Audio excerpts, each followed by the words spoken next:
I hope that the waitresses got to you. You really blew our minds because we only expected a lot less people than showed up, and yeah, I think you were a lot wiser than we were, and I hope you'll please welcome back Neil Young.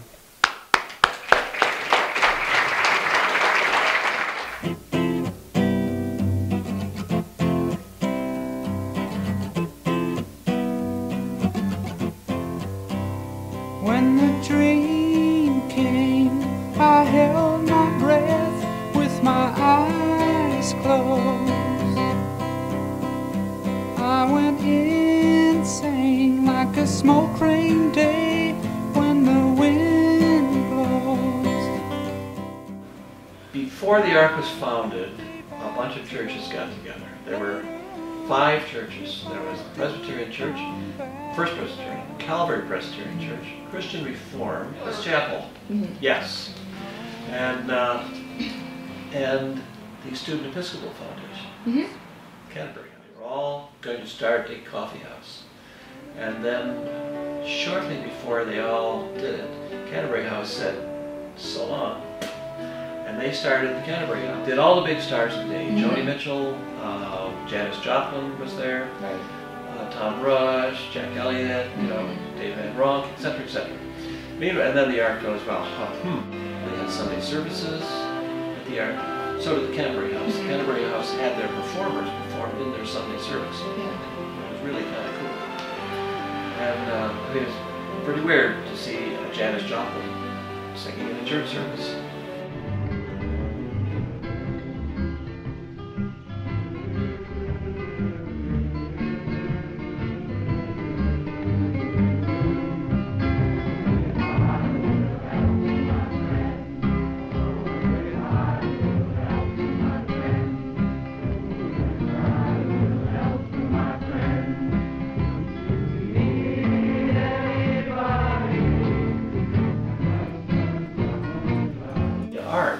Founded, it was a pre-evangelical organization. It was founded by these churches for people to come to, students at that time, talk about things, do whatever they wanted, and nobody was going to preach to them. And they described it, when I was hired, as John the Baptist. Just getting people comfortable with churches, because in those days kids didn't go to churches at the college level. I mean, back in the early days, we had community dinners on Sunday, and it was like an open-ended family. It was like volunteers, audience, and performers. They all got to know each other. Performers stayed for a week, because in those days you played on the weekends. So you'd come to the Ark, you'd hang out in town for a week, and you'd meet people in town, and you'd make connections. And it was just a very good feeling.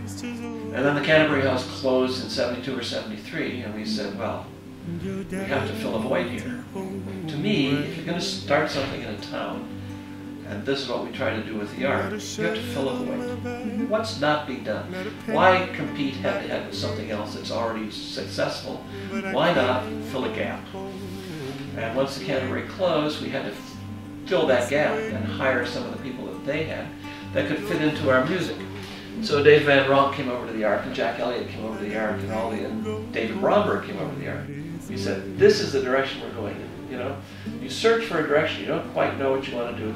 We wanted to do traditional grassroots music, period. That was where it was at. Who should play the Ark? And ask each musician who comes, who should play the Ark? And when we moved in '84, it was a bigger place, with a bigger stage, so we started doing more bands. A lot of bluegrass bands, as you expanded, it reached a point where we were doing 300 shows a year. You couldn't say who should play the Ark. So by the time we moved in '96, we were presenting music that it was good music, and the variety was so much that these people should be playing town. And so rather than, I'd say, should they play Ann Arbor. Roll on, buddy, roll on. Roll on, buddy, roll on. You wouldn't roll so slow if you knew what I know. And that's roll on, buddy, roll on. I got a home in Tennessee. I got a home in Tennessee. I got a home down in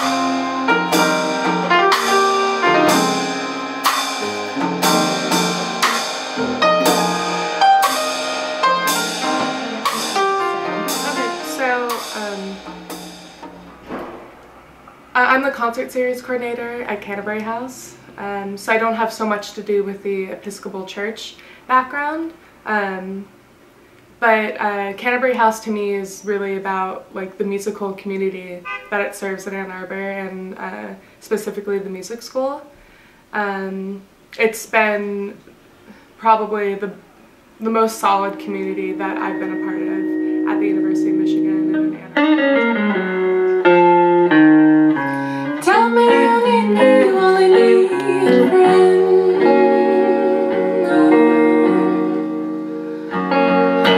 But how about tomorrow you'll disappear again?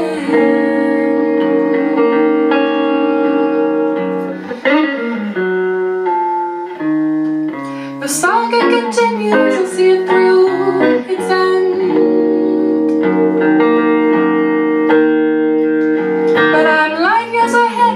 To behind to descend. I chose to have my recital at Canterbury House because it's basically the spiritual center of the jazz program, and for me, and I go there to have rehearsals and to practice late at night sometimes, and yeah, it's the home of the jazz program here, and it's so much a part of my experience, and I really wanted to share that with my friends and my family who were here visiting, who hadn't really had a chance to experience Canterbury House because they live far away. Southern winds carry trails into my eyes. I can't sit, can't get up, can't say good.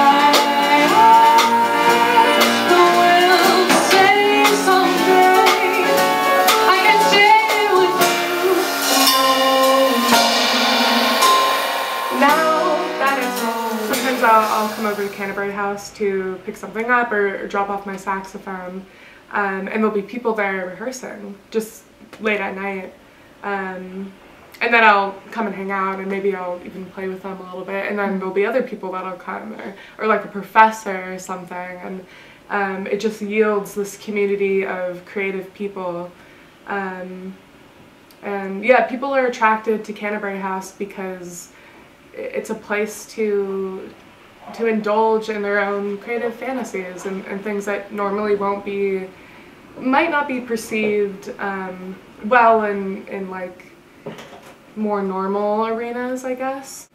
So once I had a duo that came in like about a year ago, and they were an experimental electronica duo that did only pop covers of Madonna and Kesha, and it was the weirdest thing I'd ever seen. They were using auto-tune and all these really weird electronic beats and stuff, and it was just very bizarre. But it's cool because Canterbury House is the place to do that kind of thing.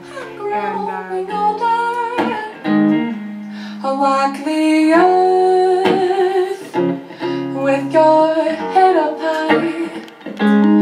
your shoulders broad.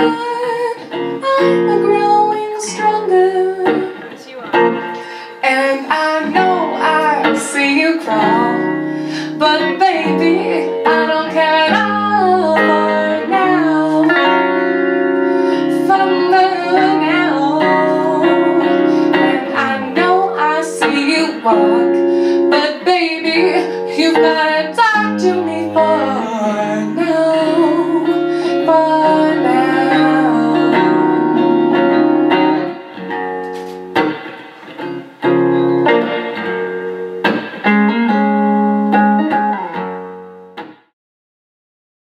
Now I won't be back till later on, if I do come back at all. But you know me, and I miss you.